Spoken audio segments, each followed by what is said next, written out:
A great theme today, education and virtual reality and augmenting that. Very near and dear to my heart as a father of 3 young boys. Julie Smithson's personal mission is to inspire and educate the next generation of young entrepreneurs to think and act in a socially, economically, and environmentally responsible way. It is through this lens that she runs the operations at Meta VR's, one of the world's leading XR consulting and product development company. Julie's passion for education and community has led her to become the co-president of the VR AR Association Toronto chapter. She is also part of the education committee. Join me in welcoming to the stage Julie Smithson, everyone. Thank you.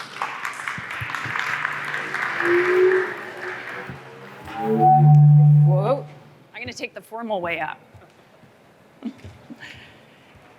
And I guess I don't need this one either, right? Just push this over here. All right, great. Thank you very much. Hello, everybody. Welcome to Friday afternoon of a very long week. I know for myself, it's relieving to be Friday afternoon at this point, just to see our Saturday very close ahead of us. So thank you very much for having me today. My name is Julie Smithson. I just wanted to clarify I'm the CEO of Metaverse, which is one of our companies. And today I wanted to talk about virtual and augmented reality in education. So as I was introduced, my mission is to inspire and educate the next generation of youth to think and act like entrepreneurs in an economically, socially, and responsible, environmentally sustainable way. Sorry. So who am I to be able to present this to you today? To give you credibility of who I am, I'm the CEO of Metaverse. I'm also the co-president of the Virtual and Augmented Reality Association for the Toronto chapter. But I also sit on the committees of the education chapter on a global scale. I'm the co-chair of the education committee. And we're putting together best practices and global standards in place so that when it comes to education, we have those in place for our next generation. I'm also the leader of the student co-chair committee, as well as I'm also involved in the 5G committee. And again, putting all of these best practices in play.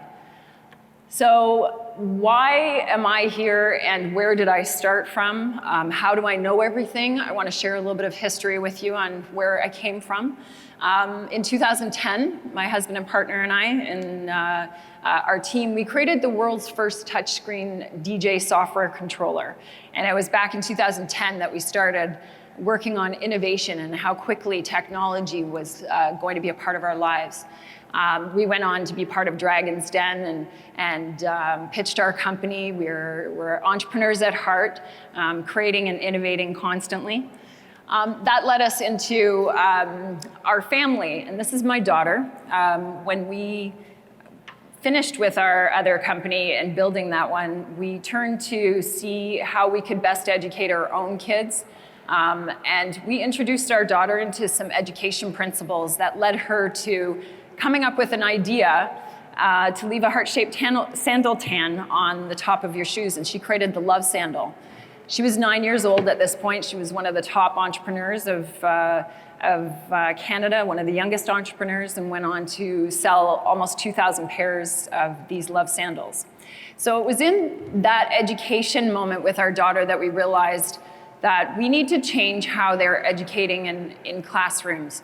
And we came up with the principles of the Unlimited Awesome Academy, where the future generations and everyone today needs to look at different ways to persevere and solve problems, working in teamwork and mentorship, having the economic responsibility, and being a part of that social impact and taking care of our planet in an environmentally sustainable way. So what makes me the VR AR expert, or what we've done?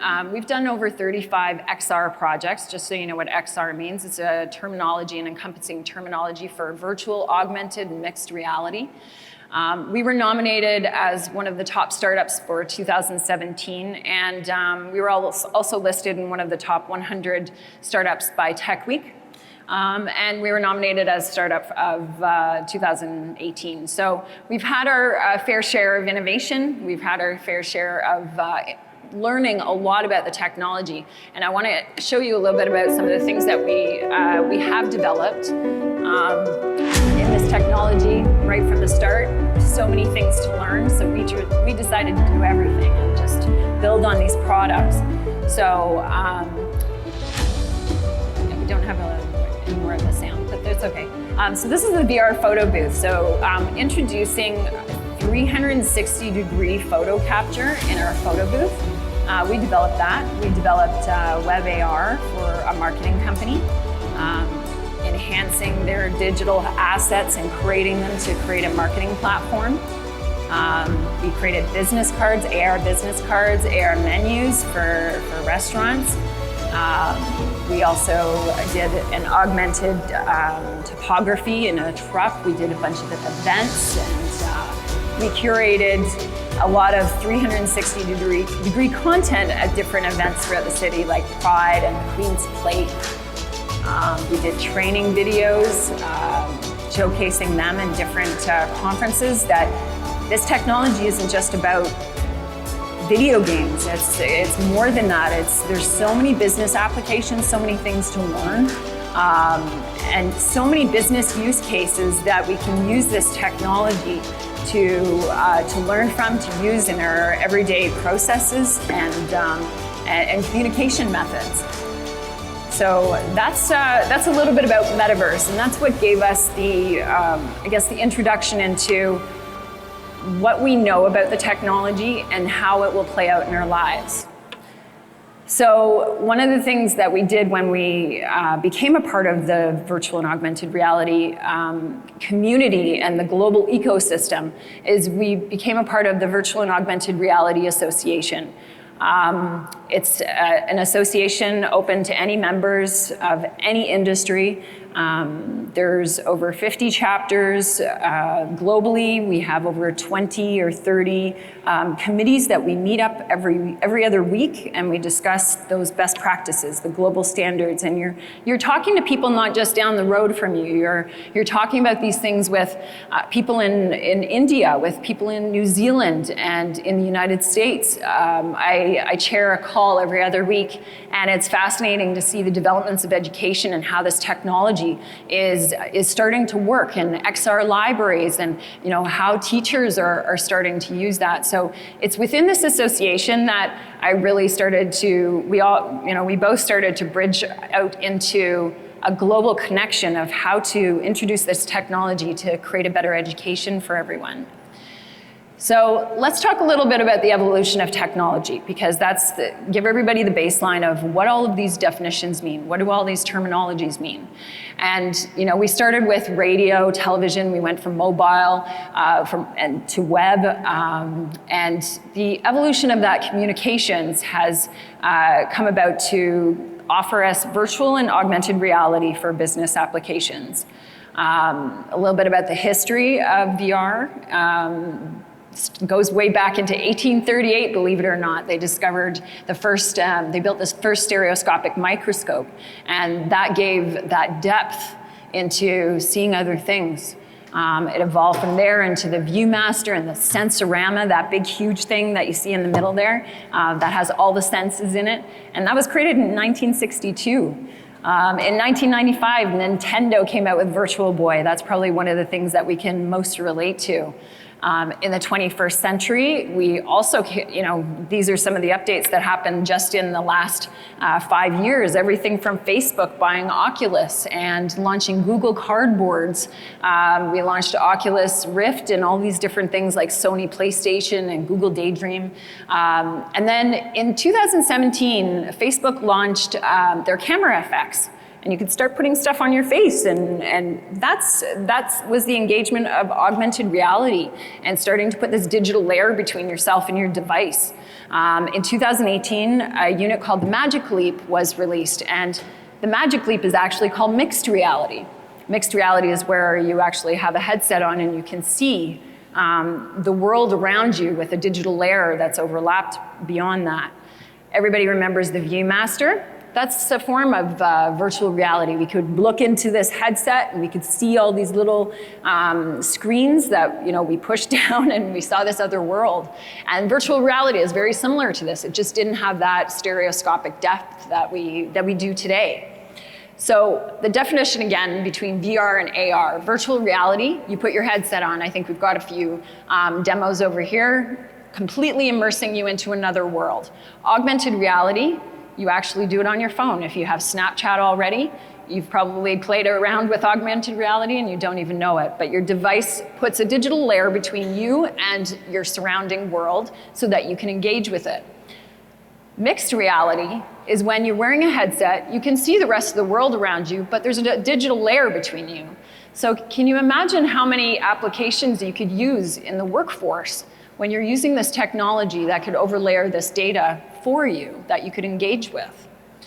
So just a few notes on the different types of headsets. I apologize, I don't know what was being shown over there, but everything from the Google Daydream to the Oculus Go, these are the units that you put on your head. You have a small controller and you're able to move in a 3 degrees motion. It's called 3 degrees of freedom. Now these bigger systems that have virtual reality, like the HTC Vive, they actually provide you with 6 degrees of freedom. So 3 degrees of freedom is right, left, up, down, whereas 6 degrees of freedom, you can actually engage with that space. You can go over, around, move up, down, and the controllers in your space provide you with a spatial interaction within that virtual world. These are examples of some HTC Vive virtual reality headsets. They're a little bit more cumbersome, but as we evolve through time, you'll start to see these actually weigh down a bit. We're in very, very early stages. Augmented reality glasses. These are going to be very lightweight. I see a bunch of people wearing glasses in the audience today. One day we'll have a tiny little computer on the side of those glasses, and your entire world will be augmented. Mixed reality, these are some of the units that are in play right now. Microsoft HoloLens, the Meta 2, they were a company that they actually raised a whole bunch of money, but due to innovation and lack of adoption, they actually just went out of business about a month and a half ago. And then Magic Leap. Magic Leap is one of the forefront devices that can apply a digital world in your surroundings by headset and controller. So what are the leaders saying about this technology? You've got Mark Zuckerberg, who believes that VR will merge and become part of your life. Satya Nadella from Microsoft feels like augmented reality is probably the utmost computer that everybody has in their hands already. And Sundar Pichel's the next step will be for the very concept that the device will eventually fade away, as I said, into your glasses. And then, of course, Tim Cook, he regards augmented reality like the big idea, like the smartphone that is for everyone, and it's going to be huge. So we've got all of these different technologies coming in. We've got VR and AR. But we also have 5G coming in. If you haven't heard about it, you will. It is going to be the new network. There's also cloud computing, Internet of Things, artificial intelligence, and of course, cryptocurrency and blockchain. So putting all of those things together, imagine what our world is like when your entire world is overlaid in data like this. I'm giving you a bit of an extreme. You're sitting on a bus, you have a headset on that looks like your glasses. We don't have to turn it up because it's actually in Chinese, so that's okay. But you can see your entire world could be overlaid with data. You can ask a question to Google. Who am I? There's my profile. I have so many friends. Apparently I need to get more friends. You don't have any achievements. What's your job level entry? Where am I going? It gives you the map automatically. Reset your identity. Do you want to do that? That's probably pretty crazy. Of course not. You get loyalty points every time you pass by certain things because it knows where you are. You're wearing those glasses. When you get off the bus, your path will be laid out for you. The people around you, everything will be right there at your fingertips. You can hit on any of those ads on the top, maybe get a coupon, go find out where the nearest deal is. You walk out into the street, your whole world can be layered out. It's pretty overwhelming.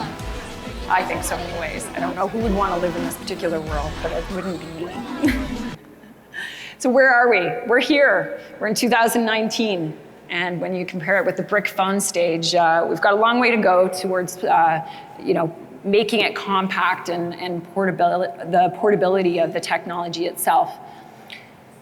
But when it comes to the progression of the technology, how long did it take for 50 million people to adopt the technology itself? Airlines, it took 68 years for 50 million people to adopt that technology of flying in the air. You can read along, the telephone took 50 years, television 22, the computer only took 14 years for 50 million users. The internet only took 7 years to get 50 million users. Facebook only took 3, and Pokemon Go took 19 days to get 50 million users. That's crazy. The adoption of this technology and the way that it's embedding its way into our life is something that we need to start being concerned about how fast it's coming at us, how we adapt to it, how do we educate ourselves about it, and how do we live within it. The transformational leadership around being able to educate people through this digital literacy phase when we're all human. We only have 24 hours in a day. You can't buy or sell your time. You can't take it back. You can't save it. We've only got so much. And how do we adapt to this evolution of technology that's happening very quickly around us? It's speeding up. It's getting faster and faster. So how do we as humans start to adapt to learn about it, as well as to integrate it into our lives and keep going and innovate as it keeps going? Because it's changing constantly. Just like I said, the VR headsets that we have today will be obsolete in a couple of months, and there'll be another version that comes in. So how do you keep up with all of this technology? In the next 5 years, XR technology, which is the next form of human communications, will have over $1 trillion in value. And that's got to reflect on the way that we live, the way that we educate, the way that we go and buy our groceries. It's part of our lives. It's already there. There's a lot of people that don't see it that way, but certainly we're poised for it to come, whether we like it or not. So right now we're on the fast track, racing against the exponential growth of this technology and how it's going to be a part of our lives. How do we focus on that? Well, we need to dream big and think about passion and purpose. We need to think about how to use that technology to better our lives. We can't avoid it. It's coming whether we like it or not. So we need to be able to learn about it and what ways it's going to become part of our life. We need to support that speed of innovation, because if we don't support it, it's going anyways. We have to jump on the train that it's on, and we have to figure out how to adapt to it.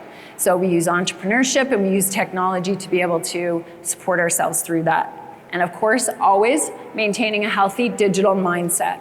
One of the things that I like to share when I talk about digital health is that we always talk about mental health of everybody.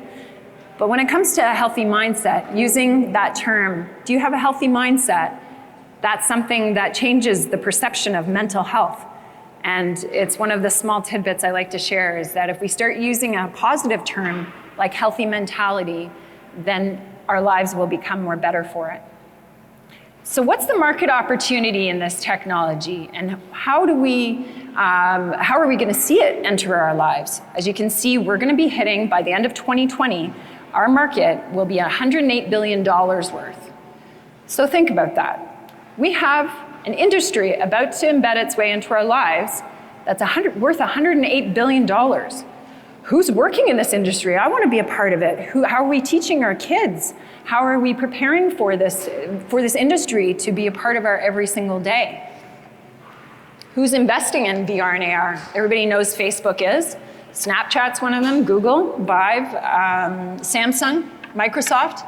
All of these companies are heavily investing in this R&D process stage that's going on in the back end.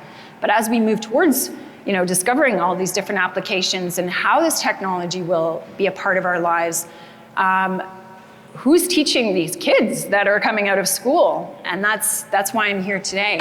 So the uses of VR and AR technology, You can use this technology for engineering, for health, medical, retail, entertainment purposes, industrial training. That's huge. So if you read this term, and anybody who has kids, and I know there was one just, oh, he's gone now, but he was sitting here today, but 65% of grade 1 children will end up in working in jobs that don't yet exist. That's really hard to take in, especially when we have an education system that is teaching for a time when we didn't have this technology. I believe we're all Ontarians here who, we have a government who isn't supporting the technology the way that they should inside the classrooms. And that's, obviously it's another conversation, but it's something that really needs to change drastically in order to train and educate this group of students that are coming out of schools that need to work in the industry that we're preparing for them. So that's the education problem. Education systems are not evolving to prepare the students for the future of work, plain and simple. The top classroom challenges from teachers. This was interesting to hear it from the teachers themselves. And everything from lack of teamwork. The teachers are doing too many things. You've got a tech teacher who's also a gym teacher who also teaches a science class. And oh, by the way, they need to make sure that their students are on the up and up of virtual and augmented reality. So there's a lot of pressures for teachers right now. They don't have enough time to plan or upskill. They have to plan for the approval process for the school administration. And they're also prescribing the same curriculum for every single kid that's in the classroom. The 5 key barriers to VR adoption in schools is obviously cost. That's always the top number 1. But it then comes down to the lack of understanding, because we don't know it either. I'm one of the virtual reality expert leaders, and every day I go on my computer and I teach myself about what happened yesterday, because so much has changed. So can you imagine being a teacher in a public school in Ontario, having to teach grade 1, 2, 3, 4, 5, 6 about technology when they don't know everything that they should know to be able to teach this? The rate of change is happening so quickly. The health and safety concerns around technology being in the classrooms and the addiction rates, and can you put VR headsets on kids' heads yet or not, and how long can they be in there for? And not being able to understand the benefits of learning. These are some of the top key barriers that schools are facing now. So what are the solutions? VR and AR. VR and AR can teleport the students into another world. We can give them experiences of traveling somewhere, of experiencing what the Amazon warehouse is like. What do future jobs look like? And being able to immerse them into those experiences, it's an experience you can't have a teacher do on a blackboard or with a projector and screen. It introduces contextualized learning, and it focuses on immersion. The See What I See is the training aspect of being able to teleport digital layers onto a piece of machinery to be able to give directions and instructions from a remote assistance. That's amazing. Data collection is also a huge thing. Teachers are expected to enter data, collecting it, through testing and enter through data. And, this is something that can be done through virtual and augmented reality applications, is tracking. And that actually goes into a bit of a deeper one, but we'll talk about that in a minute. So this is a classroom in China. China is way ahead of us, as we all know. They're on a little bit of a different highway than us, but they're starting to integrate this technology into the classrooms. The teachers are leading the course. They're telling them, look all around. Where did you go? What did you see? The teacher is able to engage with these students on a level where he actually took them on a field trip, but they didn't leave their desks. That just replaces the whole classroom environment. So I want to tell you a little bit about this conference. This happened yesterday for me, so I can, I'm excited, as I said, I'm excited to be here because it's been an extremely busy week for me. Yesterday, I produced a conference. It was called Merging Realities, and I did it alongside Centennial College in Toronto, as well as Lethbridge College in Alberta. We had a virtual space called AltSpace, where we had over 100 attendees, and then 2 land locations all learning about virtual and augmented reality for education. So I'm proud to become a VR producer now because I had 2 different groups of interns. I had 1 virtual conference space. I had a technical team, a speaker team. My speakers were from 7 different countries, 6 different time zones, and we talked about the future of education. And I want to share some of these things that we learned yesterday and the principles about how to change education today. What can we do today? Because we can't wait for governments to change what's happening in our classroom. We can't wait for parents to let somebody else lead their children into a better education. So, oops, there we go. So what do schools need to support the virtual classroom? So these are some of my ideas on how we can change education today. 3-dimensional learning. And I'll go into each one of them after I highlight, but the virtual environment where you're teaching, what the classroom looks like, cognitive and learning assessments, as well as gamification through reading, coding fundamentals, being able to help our teachers and train the trainers is one of the most vital points right now on where we're stuck in schools. Teachers don't know how to teach this technology. They didn't go to school for that. They went to school to be teachers. So finding those support systems for the training and the trainers is so important right now. The future of work, what does that look like and how can we be ready for that? And then lastly is the next generation. We have a huge resource at our hands and the next generation is part of that. And I'll introduce you to my student team in a couple minutes. So why is 3-dimensional learning so important? This small little GIF image, I bet you're all staring at it, right? It's enticing, it's engaging, it's 3-dimensional, it's got a bunch of different sides. This provides that engagement of learning through practice, simulating the real thing, seeing each side of it. And we live in a 3-dimensional world. We all come and we shake hands with each other, we walk around each other. I'm standing by this podium, I can turn around. But we've been living in a life of 2D. We look off of paper, we look at signs, we look at screens, we're taught with textbooks. Teachers use blackboards and smartboards, not so smartly, but they do use them. There's also, it stimulates the real thing. You can show this 3-dimensional object and you can engage with it. And I think that's one of the key lessons that we can take to our classrooms, first and foremost, is how do we teach these kids to engage with virtual and augmented reality environments when they're still looking on a piece of paper? So how do we engage that 3-dimensional learning? Well, it's time to teach in voxels instead of pixels, plain and simple. Right now, we all live in pixel world. We look at everything, just like I mentioned, and we need to teach everything now in voxels with depth. This is an example of a merge cube.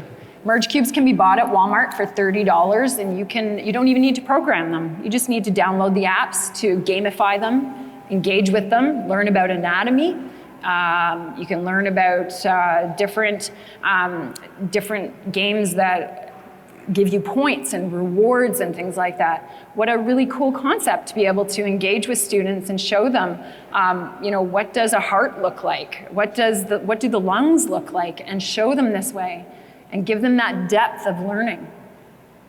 So that leads obviously to collaborative learning. Being able to put one of these headsets on, like the mixed reality headset, and people can take a look and see what are we working on? What are we collaborating with? And providing that collaborative tool. This is another picture of a virtual classroom. They're getting bigger and bigger. And obviously there's best practices, global standards that we need to put into play so that this type of environment becomes the best experience possible for each individual. And nobody will come out of that experience with the same one because they're all looking at something different, even though they're looking at the same experience. So what have the classrooms looked like in the past? And how did we teach in them? Plain and simple, rows and desks and chairs with the teachers standing right at the front of the classroom. And today, there's a picture of yesterday and today. We deal with memorization and textbooks, chalkboards, blackboards. Failure is discouraged.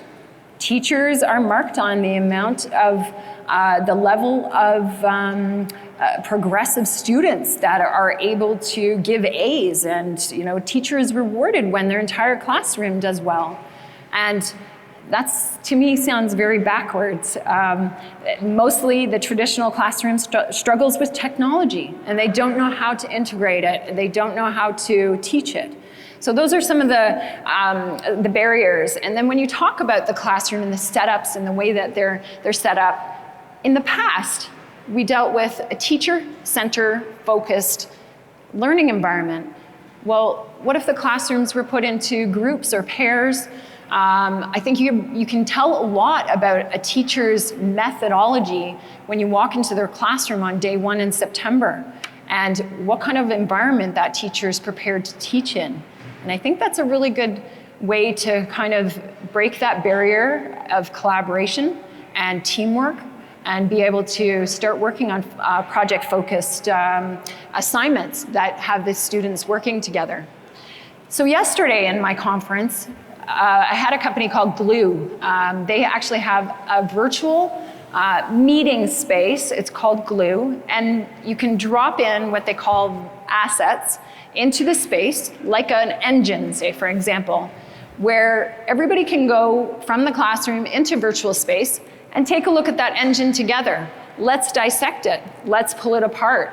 Let's walk around it and see if all of the mechanics are working. Training and education for health and medical, being able to operate virtually on a human body, and being able to do that without doing it on real live cadavers. This particular platform actually provides all of these different learning environments of collaboration. So the future of education is very spatial. There's a lot of engagement and interaction that can happen with it, and that's something that being a part of these virtual worlds is really important to understand. AltSpace, they provide different learning environments. Hey, let's go sit by the campfire in the middle of the Arctic and talk about what we learned yesterday. Taking kids out of that row by row, rectangular, squared classroom with chairs the same way that they've always been, and desks that have always been there too. I wanted to show this because I wanted to put the three-dimensional impact into how we're going to see things even from a marketing standpoint. This is an example of a looking glass where three-dimensional objects can be created and put into this sales technique, essentially. But it's really taking those three-dimensional aspects of the object and being able to engage with the user or the viewer. Again, I showed this earlier, but creating business cards or any kind of 2D interaction that you can enhance the engagement or add an animation. There's a lot of things that you can do now creatively with augmented reality. There's another view of the merge cube and just the different things like gamification and taking a look at different body parts and what they're called. This is an interesting video, which we actually just recently found it. I don't know if you can turn the sound up on it, but it's basically the HoloLab. Is the game. Your host for this lab extravaganza is me, Earl, and my assistant Mike. This isn't your world-of-mill interdimensional holographic chemistry showdown. I can guarantee that. Do you have what it takes? Get your brain immortalized as a HoloLab champion. So being able to take your students into different virtual labs and experiment with toxic chemicals that would never harm them, and they can learn themselves. We can reward them with their engagement. And these are the types of experiences that are starting to take place that we have access to, that teachers actually have access to. So I talked a little bit about the creative mind, and this is something where I've actually built my own personal talent and self-learning. I'm not a technologist. I've got a barrier of where I understand technology to be. I'm not really a creative either. I'm kind of, okay, I get there's got to be a user experience. So I kind of fold on both sides of the spectrum here. And that's kind of made me unique in what I know in being able to introduce and explain this technology and how it works, both from a creative perspective as well as a technology perspective. So this is an example just of our VR photo booth, and you can see the creativity of being able to add layers, digital layers of engagement, being able to drop into any environment, your photos or who you are or where you are. You can change the background of who you are, of how to interact and engage. The augmented reality menu, that's something that you'll start to see more and more in these marketing applications and big brands that are trying to engage you using this technology to enhance their own products, to learn more about them. This one, for example, was done for Boston Pizza as a POC, and learning about the caloric intake of all of these different meals is something that people need to know, and why not use their own devices that they've got in their hand through an augmented reality app to give them that engagement before they order. This is another project done by a Toronto company called Reblink. Some good friends of ours. It's an augmented reality application where you go into a museum and use your device to highlight certain portraits, and they come to life. They tell the story about where that particular painting or sculpture came to be. And I think we'll start to see a lot of this in different public spaces where we can engage with the materials and the surroundings around us to become more involved and to learn more about where those pieces came from. So how do you develop all of these things? Where do you even begin? Well, as I said, I'm not a technologist, but you do need to know the basic fundamentals of this technology. And yesterday in our conference, we talked about teaching those basic fundamentals and having those access to those curriculums to be able to learn. There's a lot of coding programs taking place right now. Coding is just the bare minimum of where we need to go to be able to build for Unity or Unreal or Improbable. Python's one of the coding platforms that we build for AI. But how would you know that if we don't even offer that in our school systems now? So this is something that I see as being changed very quickly, that schools need to adopt these classes to teach these fundamentals, to give everybody the basic concepts of how things work. My husband and I, we sent both of our kids to coding camp at a very early age. We told them that they needed to go and take one course of coding to understand how the device in their hands was being built. And our daughter, our youngest daughter, was actually one of the first to go through an HTML course before she could read. And she was 4 years old at the time. So we introduced her to HTML and we said, okay, let's see if she can do this. We worked with Canada's Learning Code, and she could do it. She really could. And it was like, wow, she did that before she could read. The trick was that when we tried to move her to CSS, she didn't understand that because she hadn't taken art in school. She didn't know what a border or a pattern was like. She didn't know different colors and different shades and that sort of thing. So our students are ready to learn. And I'm not saying put your kids in there like we did. We had access to be able to do that. But I think it's really important that the kids today understand how things are being developed in the back end. They don't need to go and code for Unity. They don't need to code for any of these things. But they do need to know that it is code. And that's right now a lack of understanding. So the engagement of coding and understanding what those fundamentals are, and then also providing the opportunity to learn more about these fundamentals currently is not offered in very many education institutions across Canada right now. So Lethbridge College in Alberta, they just launched their first program that is starting in September, and it's a virtual and augmented reality development platform. It's only one school. I think there's 3 across Canada that are offering this right now. But when you go back to my slide that I talked about before, that the virtual and augmented reality industry is about to be $108 trillion or $1 billion, then we need some more coders to be able to understand that. So we need to offer those courses to educate this talent that's going to come out and support the way that we live. Because if we don't have coders, our devices are not going to work. Put that into perspective.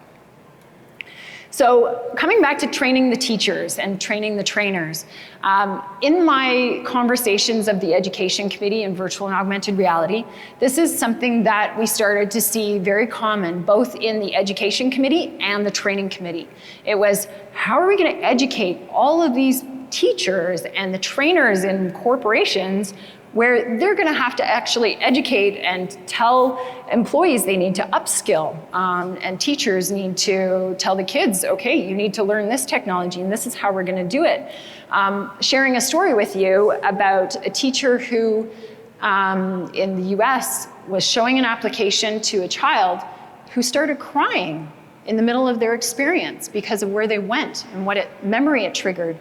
And teachers need to be prepared to deal with that emotional engagement. They need to be able to be prepared to explain what's next, and they don't have those tools at hand for them. This girl, Amanda Fox, referring to this book called Teacher's Survival Guide to the Classroom Apocalypse, has some really good tidbits. She's releasing actually next week, to be able to support the teachers in the classroom, to get them to understand a little bit more about the technology that they have access to and how to resource that out. Augmented reality and the applications on your device in every one of your pockets is something that you all have access to, but we just don't know how to find it yet. We haven't been provided with that resource book to be able to show us how to do that. And if we all haven't, then the teachers haven't. So we need to be able to support that. Teachers need to learn with kids. And right now, the number of kids in a classroom that are more digitally literate than the teachers is everywhere. Why are we not working with the next generation to help the teachers understand how to use the technology? Because I can guarantee you right now that those kids in that photo probably know how to turn it on faster than the teacher does. So to me, it just makes sense. Using the students in the classroom to help the teacher understand how to turn the devices on, how to use it, how to engage with them, and all learn together. So again, it becomes this collaborative environment. So what are the jobs of the future that the teachers are preparing us for? That's the big question. You know, we have all of this technology coming, but what does that mean for the jobs that we have right now? And it's pretty clear right now that we've seen some jobs be eliminated due to robotics and automation, and that's going to happen. You know, being an accountant is unfortunately not a fruitful endeavor anymore. It's something that robotics and automation are going to take over, even warehouse packaging and those sort of things. So what are we going to be training for? What are these kids going to school for and the jobs?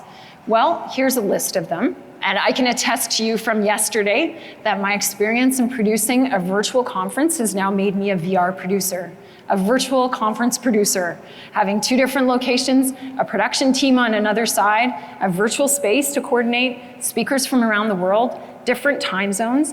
That's something that's never been done before. So take that, what happened to me this week, and then roll that into all these other jobs throughout the world that we can apply to. Everything from knowing more about big data and how that's going to apply to the analytics of their consumer base. Nanotechnology and voice assistants are going to change how we ask for things. Already, my 10-year-old daughter will say to me, I'm going to my room to do my homework. And she takes her computer in her room and she turns the text to voice on and she reels out her assignment. And if she doesn't know anything, she'll speak up and she'll say, hey, Google, tell me this. So their technology is sitting right at the fingertips of what they need to know and what they want to know. So we need to change that education system to adapt and use these technologies to enhance what they're learning faster, speedier, with lessons in mind, allowing them to make mistakes, understanding innovation and how it will apply to everything too. So how are we going to get all of these different technologies in the classroom? Well, by the end of this year, there'll be over 2 billion devices that are AR enabled in our pockets today, tomorrow. Most of the kids, I could probably say at least from age 10 years old and up, have a device in their hands. And if anybody doesn't, then kudos to you, but I think that number is going lower and lower. Both my kids have devices. When they go into school, they're handed devices, but they're also told to put their device in a bucket because they're not allowed to have it until the end of the day. But what if the kids had technology in their hands and they were told to open up the augmented reality app that teaches them about VR math or geometry or anatomy or science? And this is where resources of our education system need to start using what is most popular today. How can we have our education systems use a technology that is available to everyone when they already have it? So that thought process needs to change in our education system. So here's the last question. Let's ask the next generation how they want to be taught. We've never asked them before, and they're the ones that are being taught. We all went to school being told what to be taught, and how to learn, and what chair to sit in, and who to partner with. And you have to take this course, and this course, and this course. And this is where I'm really, really proud of this slide. This happened yesterday. These two kids, I'm not sure if anybody knows Sabarish, is on the left-hand side. He's from Toronto. Sabarish is a 14-year-old, part of the TKS program. It's called the Knowledge Society.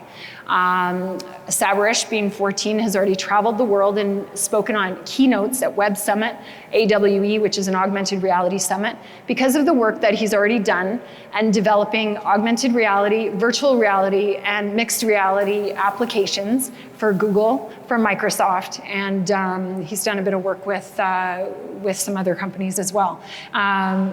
Olivia, she is a 17-year-old, and she just finished, she's in the middle of working on an application for dementia. She coded it herself. She built out the augmented reality computer vision backend. She's now working at a clinic in Cleveland to be able to enhance this program and add more cognitive applications to be able to help seniors and as they progress through their dementia. This is our future generation. This is a 14-year-old and a 17-year-old. I brought both of them on as my student co-chairs as a part of the Virtual and Augmented Reality Association because it was my belief that we need to start engaging with that next generation to help us through this transformation of the evolution of technology. Why are we not asking the kids on what they want to learn and what they want to teach? And how they want to be taught. So, it was interesting yesterday because they both presented. They were in virtual space. So Olivia, well, she was in Cleveland. Sabarish, he was in his home in Toronto. I was at Centennial College, and we had a conversation. And one of their biggest frustrations right now is the fact that teachers are roadblocked to the fact that they were given all this technology and they just went, forget it. That's way too much for me. And Olivia is going to a school right now where the dust is piling up on the 3D printers and the smart boards aren't being plugged in because the teachers have just thrown that wall up. And I think that's the key to the barrier that we have right now is how do we get those teachers to open that the ability to learn and say, hey kids, let's turn this thing on and figure it out together. And the conversation with that next generation is they hold a lot of power, not just in brilliance. Like these are two very unusual students, let's call them, because they are superpowered. But my daughter, who opened the computer and started to code before she could read, also puts the perspective of, kids can learn a lot. If they're exposed to the technology the way that they have the ability to, and they have the permissions to, they could transform their own education into something so much bigger than the teacher could ever provide them or any other education institution. So, hold on. Changing the way we teach. It's too far. So how do we change the way we teach our kids? How do we change the classroom, the education? We need to deliver experiences instead of content. That's huge. Kids are looking for experiences right now. Everybody knows that, throwing Snapchat up and providing that Snapchat story was an experience for them. And one of the things, just a quick note, is I always say to businesses, if you don't have a Snapchat story, then you're not going to survive that next generation because that's the only way they communicate right now. And I think that just comes back to that virtual experience, that visual experience. So making the classroom student-centered, making the experiences social, and combining physical and virtual objects into the lesson, even music, is something that's encouraged. Encouraging failures and learning from those mistakes, as well as using technology to enhance, not to replace the curriculum. And that's one of the other things, is we don't want to put kids into virtual reality for the full day. Are you kidding me? They would all have headaches, and that just wouldn't work. But put them in for 2 minutes, take them to the Amazon, come out and let's talk about the animals you saw. Plain and simple. Like, those types of lessons need to happen to be able to use that power of technology to what it could be. So again, just the reiteration of my mission. My mission is to inspire and educate the next generation of future leaders to think and act in an economically, socially, and environmentally sustainable way. And it's through using these technologies that we're going to be able to do that. We just need to give the next generation that power, the ability to use the tools around them, and support the surrounding mentors around them to be able to enhance their learning too. One thing I want to leave with you last is about self-learning. And I mentioned at the beginning that every day I learn something. And one of the things that I laugh about now is that I'm actually a graduate of George Brown College. And I went to school back in 1997 for hotel management. And I stand before you today because it's everything that I've learned myself. I'm now a VR and AR expert, leading the change in education, trying to change how we teach and how we learn. And if you can take any lesson away from yourself today, is to self-learn. Utilize the resources, use the internet, use LinkedIn, follow your passions, dream big, stay healthy. And the only way we're going to be able to change education is if we do it together. So I encourage you to take all of the messages that I provided you today, share that conversation with others, because it's not something that I can go stage to stage on. I need to spread that power to the rest of the audience, to the rest of the world, to be able to start to integrate these small little changes that will change the evolution of technology and education together. So thank you very much. If you have any questions, I'm happy to. Thank you, Julie Smithson from Metaverse.